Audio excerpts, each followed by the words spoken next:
right, guys, we are back once again on Couch Coach. This is episode 3 of your favorite podcast here on YouTube. So I'm here with Manfred and also Sedinam Edmond. Remember, this is brought to you by DStv. Every football you want is live on DStv. You have no other place to go. Please go to DStv. They've got the Premier League, the La Liga, the UEFA Champions League, the Conference League, and the Europa League, all live on La Liga. The European Championship, the Nations League, if it's the international break when you go for, if you want to watch your favorite national team playing in Europe, they've got everything live on DStv. So if you've not subscribed yet, please dial *759# and go through everything. You'll get your decoder, you'll get everything that you need to watch on DStv. And you've not just got football, everything you want to make your home feel good. Yes, just get to DStv and they've got everything set for you. Let me introduce my guys. Let me bring them in. Manfred, great to have you back on the show again. Thanks. It's good to be back. Good to be back. Sedinam Edmond. What's up? Charlie, we are back again. You good? Oh, yeah. Everything like okay? Something Are you asking because of the jersey? He knows, I know where he's going. Anyway, so let's make a quick turnaround. When we come back, we have the issues on board. We'll be talking about the Ballon d'Or. We'll be talking about the Premier League. We'll be talking about Champions League and your favorite national team, perhaps. Yeah, we'll talk about Black Stars and also the English national team as well. All here on Couch Coach. We'll be right back after this. 75 days since the last day of last season. We are ready to do it all again. Phil Foden is having the season of his life. Brilliant! Just brilliant! That is quite something! Watch all the Premier League, La Liga and Serie A games on DStv Compact for only 300 CDs a month. All right, thank you very much. Welcome back. This is Couch Coach. This is episode 3. Remember to subscribe to the channel and enjoy everything that we bring to you here on DStv. Thanks very much, guys. Let's do a very interesting conversation now. Something that really splits opinion. Personally, I try to shy away from it because the controversy is just too much. But it has to do with the Ballon d'Or and who is winning. Now, rumors all over indicates that the man from Real Madrid, Vinicius Jr., is likely to be crowned this year's Ballon d'Or for the year 2024. But guys, there's been a lot of debates. Let me start with you, Manfred. Yeah. The debate keeps going on. Why Vinicius? Why not another player? But first and foremost, I would like to know which player were you rooting for this year's Ballon d'Or? Definitely not Vinicius, to be honest. And why? Because I don't see anything extra besides the PR, right? Because what he's doing is not what we've not seen before. We've seen people do it according to the standards that we set out for people, right? When we started deviating from people who were generally great footballers all around to becoming just goal scorers, goal machines, and Messi and Ronaldo took it a whole 10, 20 years of just being about goals and goals and goals. But now we've had the opportunity of resetting the clock and putting it at where we really need to put it. Because if you look at the reason why the Ballon d'Or was created, I think we've had this conversation off air before, that the trophy was created for the sake of those who were underprivileged because of their national teams, because of not playing in high-profile leagues, so that we have a common ground for people that play any sort of league anywhere in the world to have the opportunity to be awarded or recognized for their efforts. But now we've shifted from club performances in Europe to World Cup, to Copa America, to all sorts of tournaments, which do not originally tie into the reasoning of having the Ballon d'Or. But you would argue that there's usually evolution, things change, and as a result of that, we need to have a fresh look, a fresh perspective. Yes, but the thing is, what are we evolving into? Because whatever evolution you are talking about already exists. There's a European world best player which does take care of the other parts where the Ballon d'Or doesn't take care of. There's the African best player. There's a South American version. There's the world version from FIFA. Yeah. Why do we want the Ballon d'Or to look like sort of the Super Leagues in terms of awards? Yeah. Because if you look at it, if we are looking at the same criteria we are looking at now, certain people that won it in the past wouldn't have won it. Correct. Typical example, George Weah. What did he do with Liberia? What national team level football did he attain that got him the Ballon d'Or? He got the Ballon d'Or because of his performances at Inter Milan. Not just AC Milan, not just from Champions League, but from the club level. And when they play you the tapes and they show you the stats, you can tell that, bro, it was evident. He deserved it. But now it has deviated to all sorts of ways. Messi wins Copa America, we want to give him Ballon d'Or. Fine. Now, Vinicius failed in the recent Copa America. Lautaro Martinez did everything possible in his capacity as a player. Maybe scored in the final. Did everything. Champions League, whatever. He was there everywhere. Goal scorer, top scorer, this, that. But why are we overlooking him? Because Madrid's PR is sort of all over the place. Because I started hearing Vinicius for Ballon d'Or way before the season ended. I'm like, I'm not seeing anything extra. People were even pushing for Bellingham. I'm not seeing anything extra. Haaland did everything physically possible for a striker. And yet, we still do not give him the Ballon d'Or. Lewandowski, same thing. Frank Ribery, same thing. So, what standard are we going by? Are we doing it by emotion that, this year we feel like we should give it to a goalkeeper? So, whatever you do, you have to be like a goalkeeper before you win it. Then we know that it is an emotional trophy or it's a popularity contest. If it's a popularity contest, I don't have a problem. But if you make it about facts, figures, performances, and you start overlooking the people actually putting in the numbers and putting their teams on the boards and whatnot, then it becomes very painful to watch. That's why you have low turnout. How can we have an award ceremony and we know who is going to win even before we get on the stage? Where is the thrill? Where is the vibe? Where's the love for the awards that gives everybody the chance to go home? Even if you are late, you rush to go home and go and sit by the TV and watch who wins the award. Correct. But now you can just watch it. I read it on Twitter 2 days ago. I'm like, so why would I even bother going to watch the whole ceremony? It's bogus now. So me, that's why I feel with it. They should set out what the Ballon d'Or is doing. What is it for? Are we awarding club performances? Because if you recognize, the European Golden Boot does not take into consideration even Champions League goals. But why are we looking at Ballon d'Or beyond club level football? It's supposed to be for European club level football. You remember Neymar was in the top 10 of Ballon d'Or when he wasn't even playing in Europe. How is that possible? Well, Sedinam, Manfred seemed to disagree with how things have been now. I mean, from the evolution of the whole awards and how things have gotten now. But let's switch the conversation a bit. Let's look at the players that stood out in the year under review. Players like Rodri, players like Lautaro Martinez, players like Jude Bellingham, players like Vinicius, and all of these players. And why do you think anybody would want to look at players like Vinicius Jr. and make such a decision?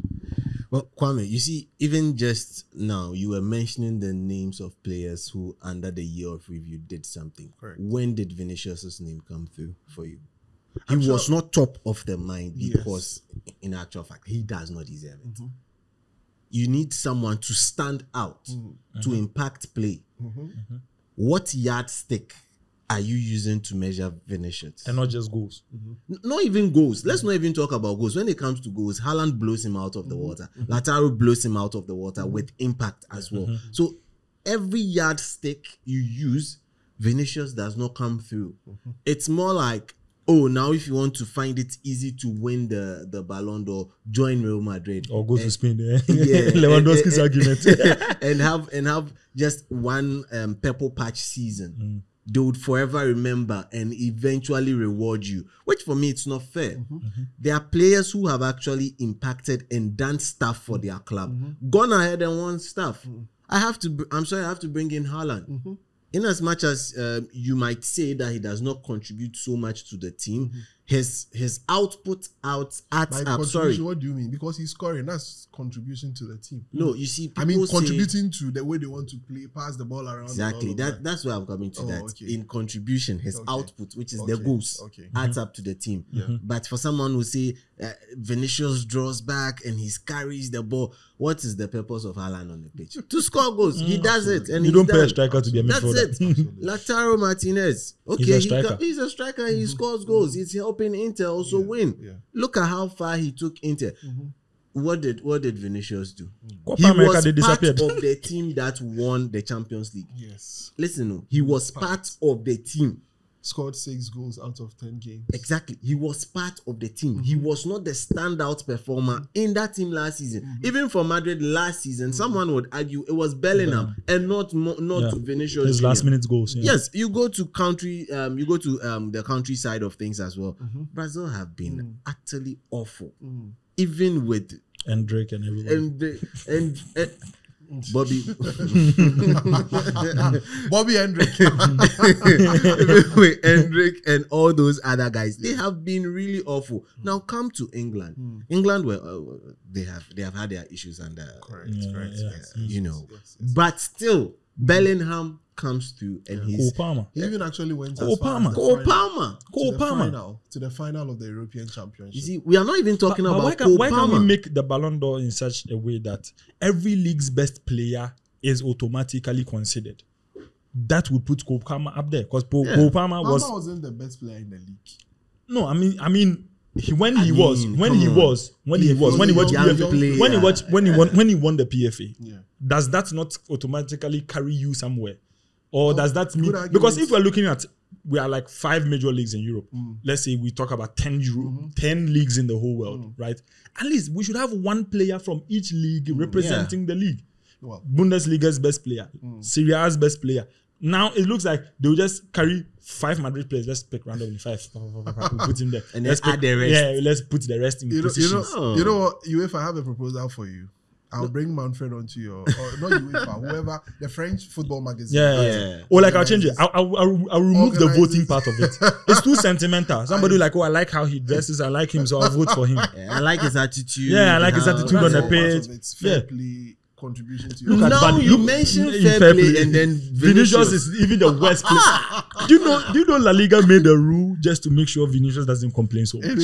Anyway, all right. So that's the guys with the issues on Ballon d'Or. And what do you think? You can drop a comment in the comment section. All right. And also remember to like the videos as well. It's very, very important to us. So let's move straight into other issues. So something that leads to people winning Ballon d'Or. Let's talk about the Champions League. Champions League football has been running, and as it stands, looking at the number of games that have been played, there haven't been any major upsets. I mean, if you look at the table, which we are showing you, you could see that the teams are the big teams that you'd expect to be in the new format or the new setup are all in positions where they are qualifying and all of that. So far, Dortmund are the team that's currently having the 100% record so far. Real Madrid have lost a game. Barca have lost a game, but they are still within very, very safe positions. But one team that is really, really shocking everyone is Aston Villa. And I mean, beating Bayern, going away to win against young boys, and that Bayern game. Let me start with you, Sedinam. I know Manfred is a Bayern fan and wants to talk about it, but I'll get to it. But let's look at Villa and what Unai Emery is doing with the team. You see, when the whole thing starts, it looks as if, he will stop at some point. Oh, it's a fluke. But it looks like they are not stopping. What's really happening with Bayern? Listen, Aston Villa have been preparing for this particular occasion since Unai Emery joined the club. The kind of transfers that they have been doing, the kind of businesses. Listen, you come in, you don't fit with the coach's style. He gives you a season and you are off. No second chances. Yeah. Oh, he shipped off. One of my favorite players in that team. Proud to him joining. He joined from Leverkusen. what's his name? He used to exchange with Bailey. Plays with that's Diaby, Musa Diaby. Musa Diaby. yeah. He was one of my really cool guys, you know, from Leverkusen before he joined. But Musa Diaby. One season he's off. He shipped him off to Saudi Arabia quickly. He shipped him off to the Middle East. But listen, he's a kind of coach that knows what he wants in football, knows exactly what he wants from his players. Yeah. And in as much as people keep pushing for him to start John Duran, he still insists that the guy is young and he needs to develop. So what would he keep doing? Keeps on bringing him from the bench and then impacts the game right away. Villa have a great squad. They have equally great balance. Correct. The balance in the team and how he's gotten Pau Torres to play. Yep. I have to really give him his accolades. Pau Torres, before joining Villa, is one gentleman who is very slow.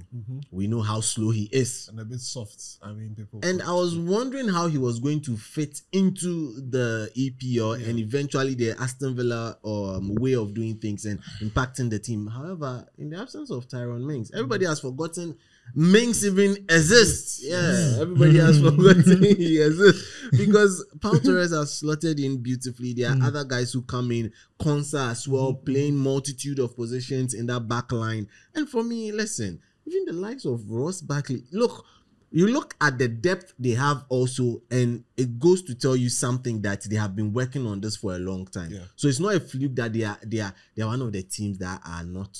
Or let me not jinx it for them. They have not yet conceded. Yeah. In the Champions League. Yeah, together with Leverkusen, they have not yet conceded. Yeah. I'm not saying it loudly so that I jinx it for them. But the gods have heard it. And they will jinx it. But it just goes to show that Unai Emery should have been given time at Arsenal. Who knows? They would have won the league by now. This conversation, we'll try and have it one day. But let's look at Bayern. I mean, whitewashed that Croatian team in the first game and then go away to Villa and then lose that game. I mean, but let's generally talk about Bayern, the team and the company and the evolution and what they are trying to do. And how do you think that defeat really affected the team? One thing, if you should know, right, about Bayern is we are the disciplinary committee of the Champions League. If you anger us, we mafia you. And I always like it when Bayern loses early in the league, like in the group stage. If they lose one game, then it gives them what not to do, what loopholes to plug into. So for that defeat, it was strange, but personally, I became a big fan of Duran because of how he approached the goal. Yeah. Because any other person would have done something utterly different. But how he went at it, I was like, damn, the guy is good. Yeah. So I have to give Villa props because they kept composure. Any other team would have done something completely different from what everybody does against Bayern. Yeah. Because sometimes Bayern gives you the high line and you feel, oh, you can penetrate. So, you know, you put all your marbles out there and they'll get back at you. But the thing too is, Villa and Unai Emery are two boogie things for Bayern. Aston Villa has scored Bayern before in the Champions League. Yes. And Unai Emery worried us a lot. Yeah, when he played against Villarreal. He got us out last season. Yeah. So, you know, he knows the inner workings against German teams. So, for him, for us losing, it was a good wake-up call for us. At least you're not delusional by the fact that, oh, you won convincingly, your league, you're doing well, and then you wait until semi-finals when you realize that, hey, you have a big problem. Yeah. I like to find my problems early so that you're able to know how to fix it because then you can grow. Because I like what company is doing. The boys, you can see the boys are playing for him. We lost, but you could see a difference in the team that Tuchel had and what company had. Not a lot of changes in terms of personnel, but you can see the mentality has changed. The boys want to play what they want to play. And company is allowing them. He's not rubbishing them. He's not throwing them under the bus. He's letting them explore. If you watch their training sections, you see, you will not even feel like company is a coach. You still feel he's a senior player with the boys. And which is good. It helps build their esteem and their morale. And eventually, it gets to the point you become like Jose Mourinho. You tell the boys to go and die for you, they go and die for you. And I think that's what Unai Emery is doing. He's like the Mourinho of our time. If you don't fit in the system, move. We have to bring somebody that fits in and we go. So for them, big ups to them. Big ups. But we will come back. Well, we'll see how it goes. So the Champions League, you know where to get it. It's still on DStv. So Yep. just do it. Star 759 on DStv. Every football you need is on that. You can get it, everything on DStv. I'll tell you about GoTV after this round of conversations. So keep that in mind. I'll tell you about GoTV. But guys, let's look at. So that's the Champions League and everything that's happening in between. So We forgot that Vinicius was playing when Leo won. Real Madrid lost their first part of the Champions League. Very unfortunate. But don't never write Real Madrid out. You know them. No, You never can have- write no. Leo Leo also out out. because So what are you listen, guys trying to say? Mbappe was the only reason why David Jonathan never got the top scorer a couple of seasons. Not once, not twice, not 3 times in the league end. Anyway, right. Let's quickly switch. Let's talk about Premier League football. So the English Premier League has been happening. I think we've played about 8 games or 9 games so far, and it's shaping up. Liverpool top of the league. Man City followed by Man City. Arsenal lost against Bournemouth, which was their first loss of the season. I don't want us to focus so much on the big teams. We know what they are doing, but let's look at Sedinam. Let's look at West Ham. Things were going very well for them. They decided to change sporting directors. A new sporting director comes, decides to switch things, and for God knows what he was doing. Had issues with David Moyes, the only manager who has won anything significant for them over the last couple of years. Decides to bring in Julian Lopetegui. I don't know what they wanted a change for, but it looks as if it's not going according to things are not going according to plan. Our own countryman, he was clearing players like something. This one comes, takes it, another comes, takes it, another. Charlie, what's happening at West Ham? Well, they have a slight problem with Slight? Yeah. Okay. We'll call it slight for now. Okay. Because they are currently Early days, yeah. Yeah, early days, yeah. They are averaging 1 point per game. Okay. So it's- at this it's rate, good. they This was will- 0, Yeah. Which is not bad. It's not They're it's not fighting relegation yet, so Not yet. not yet. Ah, yeah, not yet. But for a team that brought in a lot of players, you'd make that argument for them that That's they they were need supposed to do better, time to gel. The coaches, a new coach as well. It's in recent time that we've seen that certain coaches have table shot their adaptation time and are quickly Adapting, yeah. I know where you're and- going, but No, you I've focus, not gone focus, anywhere. You focus on West Ham.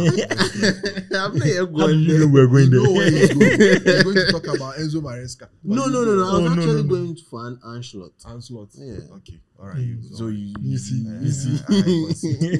So you brought in a couple of players. You need time for them to adjust. But when the process is not starting properly, the end result would never give you you never get the right end result. Yeah. Listen, they've started in a certain way that the coach, Chairman One Lopetegui, is trying to find a way to play the man himself, number 10 shirted man. Yeah.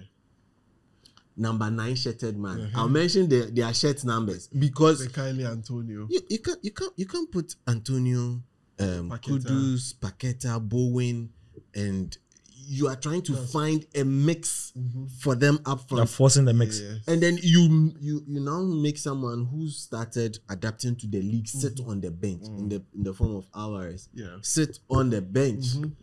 And you bring in new defenders. Each time there's someone new in that back line. Each and every time there's someone new in that back But line. you said he's new, and so he needs to find a No, way to you adapt. need the way you need to find you see That's why you have preseasons. exactly. That's why you have preseasons. And for this time, he was brought in early. Let's not forget that this is the same manager that left Wolverhampton Wanderers hanging 5 days ahead of the season last year. Last season, it was by the grace of God that Gary O'Neill was able to work that magic. Listen, this is one manager who always requests for stuff. You've requested for the stuff, you are getting them. So at least let us see some progress. Do not, when you lose games, do not lose them by that margin.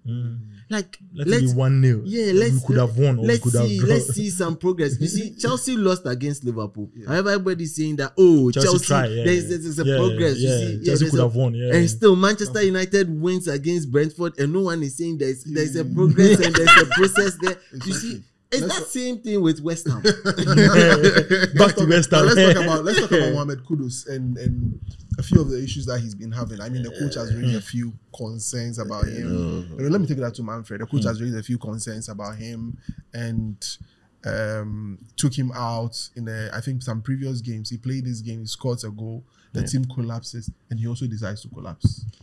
You know, there's a shame in proving your adversary right, because coach comes out to say you are selfish, you're not doing what he expects. Yeah. Then you don't just implode, you explode. You score a brilliant goal. Yeah. You don't keep your composure. Besides, I'm not even going to go into the details of the red card, but like on the surface of it, getting a red card in your position, you are going to get your players to do extra work. You're already losing the game. Yeah. At least have some, you know, there are some players where the team can lose, right? But you can still single out that they did their best. Correct. Yeah. Right? That's why I feel certain awards, we should look at those things, not just look at wins. We should look at people that even, like people like N'Golo Kante. Yeah. No matter how badly the team loses, we will say Kante, he do everything. Correct. Yeah. You get Kudus, you should know where you are coming from. Back hard. Yeah. House hard. Yeah. You've gotten to the stage where you can impact and influence. Yeah. Just because the Asians were quiet, the Muntaris were quiet, doesn't mean they couldn't be violent, they couldn't be assertive. But there's a certain grace you get from being quiet and just accepting everything with grace. He's not the first player to undergo criticism. Even the likes of Robin Dems will criticize them and they will come and prove a point. Yeah. You come, you've scored a goal. If he had kept it cool and they didn't win, we will still say he did the best. The coach is not trying. See, Kudus, even though you didn't win the game, he was the only one to get you a goal, and you would have proved the coach wrong. And you go and do wrestling. Me, I think besides the FA's ban, the FA should ban him like 5 games. The coach should also take strict measures against him, because we all know that he did it on purpose. First kick, I can understand it's a mistake. Second kick, you blatantly look at the guy and you kick him. And now you go around fighting everybody. How do you want your case to be made nice? And when you are leaving and the coach sort of says something to you, he takes off his shirt and he goes in. No sign of remorse. I don't think I've heard any statement or any post saying that it was an exaggeration or he overreacted and it could have been better. It looks as if things are not. But then you start to take a toll on all your players too, because now you set a precedent. If somebody goes to do the same thing, you create chaos. That's why Mourinho at the point was not a big fan of Pogba, because he says he's a virus. Because once you start doing something, you create a trend for everybody else to follow. So if I were the coach, stamp your authority, let him know that no matter how good he is, West Ham will still be before and after him. So he should either man up and be the man that he wants to be. If he wants to really captain Black Stars, he can't be showing these performances. No, but I don't think he needs to get involved in the Black Stars. The jersey, they should give him his 20 back. Why is he jumping jerseys? We will talk about the Black Stars and a few other things later and all of that. But our time is running out, so let's make it a bit snappy. Let's quickly talk about Liverpool for 2 minutes, and then we switch on to talk about other things. Sedinam, Liverpool, you were talking about table stats, and I think Slot has really impressed. I mean, aside losing that game against Nottingham Forest after the first international break, now they've conceded just 3 goals in the whole of the campaign, and they've just lost 1 game, and they are flying. They're playing very well, actually. What's really accounting for that? And interestingly, they only made 1 signing, and that was Federico. Was it 2? Just 1 signing. Everybody has even forgotten Federico Chiesa. He's a Liverpool now. I didn't know. but what do you think is, quickly in a minute, what do you think is accounting for that great start for Liverpool? Continuity. It's simple. Just continuity, and then tweaking something small technically. That's all. Stop rock and roll football pressing, and then let's conserve energy. Watch for triggers, and then press with the triggers. That's all. It's just continuity. Simple. Interesting. That's brilliant. I mean, you listen to him, and if he's of the view that trying to play that rock and roll, is it now they're playing R&B, right? Rhythm and blues. It's trying to conserve energy and all of that. That's basically what Liverpool are doing. They are not high pressing. They are not your giddy team that you would always see in terms of the way Jurgen Klopp was playing and leading to high turnovers and all of that. They are trying to control the game a lot more, and that's exactly what Liverpool are doing. Manfred, in a minute, what's really shocking you about their play, or what's really impressing you about the way they're playing? It's not say shock, but it's what they should have. This is Liverpool, right? This is what we know Liverpool for. Control the game, manage the ball. And I like how the coach, like you've inherited a whole new team, a whole new group of players, a whole new mentality. If you make the mistake of suddenly changing everything, it will come back and bite you. Let the boys do what they are comfortable with. You sit back, then you realize the loophole, say, hey, don't do it this way, don't do it this way. Then you get the players on board rather than trying to blast everybody and say, hey, do it this way. No. Let them do what they are comfortable with. Then you tweak them. If you had done this better, it would have helped. Do this way. Do this way. Now, the Salah that I was advocating for him to leave Liverpool, I think he's better off staying. He's helping the team now. So all round, Liverpool are predictably unpredictable because you don't know which team you will meet, how they are going to shape up, how they are going to line up. And everybody they've signed is pulling their weights gradually. That's Liverpool. So that's it. So remember, you can catch the Premier League also on GoTV Super Plus. Yes. The promo is still ongoing. November 10th. So please remember, get your GoTV before we get to November 10th. Enjoy the last lap. You know the dates for today, right? Enjoy the last lap of it.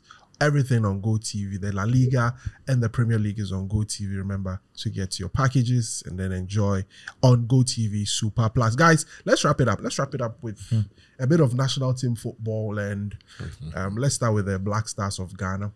As it stands, it will only take a miracle for the Black Stars to qualify for the next edition of the Africa Cup of Nations. 4 games in, no wins, 2 losses, 2 draws, 2 points, and it's looking like the mathematics is back again. This one is calculus. Calculus, right? Calculus. Is it DYDX? So they need multiple variables to work in our favor. So you need Sudan to lose 2 games and you need to win 2 games to be able to qualify. As to that, how that happens in November, only God can tell. But what is the problem? The problem with the Black Stars is structural. Let's not kid ourselves. You see, you call players to come play for a team, and then the GFA boss goes to stand there, gives them a head riot treatment. Next minute, the GFA president, is on a flight to Germany. Not when the head riot treatment is supposed to work in Libya. Fine with that one, no problem. Maybe he was trying to sort out the problem from the base, where there's actually another problem as well, which he is, I think now is part of creating, I should dare say. Because, listen, you call players to come. They are awful. They are not able to get you the goals that will get you the results. They go in 3 days' time. All of them forwards are scoring. All of them score. All your forwards are scoring. Then where lies the problem? Now, for a coach who is supposed to be giving us tactical solutions, now telling us, supporters, pundits, observers, that it is now down to mathematics that's supposed to be coming from us rather, then there's a problem. For the coach to tell us mathematically, oh no, there's a problem. Structurally, that means that something is not going on well there. It's either the coach is not up to the task, or he's not being allowed to do what he wants to do. It's one of these 2 things. Because you can't tell me any other thing and I'll believe. Manfred, the issue with the coach is no matter which coach we bring now, if we don't change everything, I'm not saying something, everything, the coach will look miserable. We can bring Mourinho and we'll make him look like he's never coached a team in his life. Because, like he said, the problem goes beyond what is just on the field. There is a problem in the structure. There's a problem in the team identity, right? Because if you ask ourselves, what is the team identity in Black Stars right now? From the Stephen Appiah, Lai Kingston time, you can tell our football was based on the midfielders and having good defenders. Ghana has never really had a good striker. We had Matthew Amwa, Derek Barton, some weird plays. Until we had Asamoah Gyan, we didn't really have a good striker to point out. We were just midfielders, good defenders, playing as a unit. And the unit works from the fact that all the boys that were now international had a grounds locally. They've played ball together at some point. Yeah. If it's a year, 2 years, 5 years, some have even played together way So back, basically even the from team secondary chemistry- school. the team Exactly. chemistry is lacking. And ask yourself, we will say, oh, Inaki, he's doing it for Bilbao. When he goes to Bilbao, he doesn't struggle to get a pass. He doesn't call to get a pass. They know where he is. Jordan, he knows what to do when he goes to his club teams. All our players that score, they know what to do. Correct. But the thing is, we've made the Black Star job look like a chore because whenever they come, we blame only the players. We're not blaming the people that need the blame. The hierarchy, the managers, how do you tell me a JFA president? You've gone somewhere else when your team is struggling to qualify. Other countries, their presidents even come there. You, the head of the sports, you are not there. Yeah. How does that make the boys feel, right? You go to some teams. You should watch other teams' documentaries. Sometimes they bring influential people to come and motivate the players. They don't come and just blast everybody the way through. Scotland, we all know Scotland is not going to go anywhere in the Euros. They brought an influential actor to come and motivate them, and they were reminding themselves of their national identity. And everybody keeps that in mind. But Ghana, it has become a business venture. So everybody, the players are all angry. Everybody is not happy. So how do you expect the people to work? Inaki is, quote unquote, an alien in our team. How is he going to gel with the local boys when the local boys even have squabbles within? How is he going to tell Jordan, pass to me, when this guy passes to you, when both Jordan and somebody else don't talk? It's going to create, they have to scrape it like the Nigerians did. Cut everything and start from scratch. Because these boys need to play for a long time before it will work. Correct.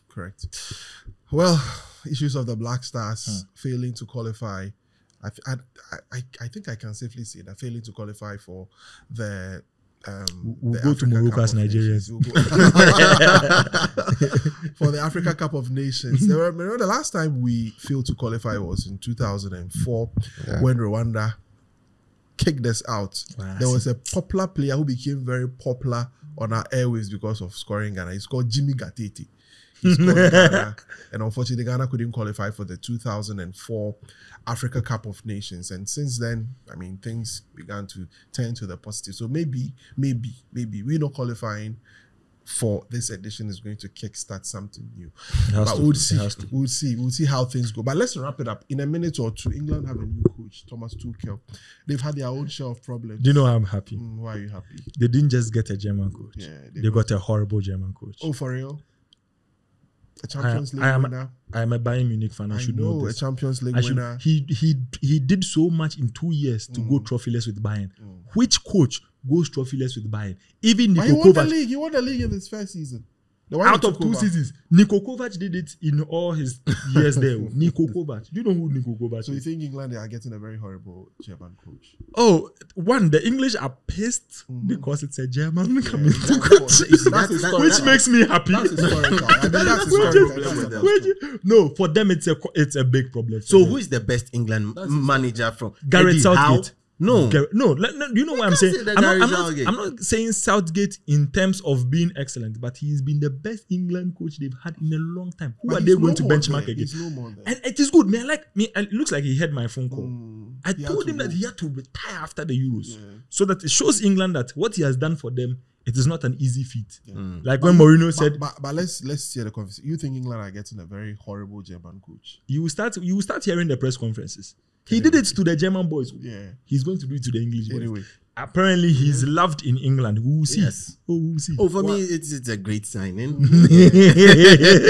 will see. It's a wonderful signing. At least he would give England the on hope. paper is good, man. Yeah, on paper the is hope good. of getting a trophy after. It's the hope that kills you, though. It's the hope that kills you. Yeah. But it also some way somehow gives he likes the English boys. Let me give this and he'll get to Declan Rice finally.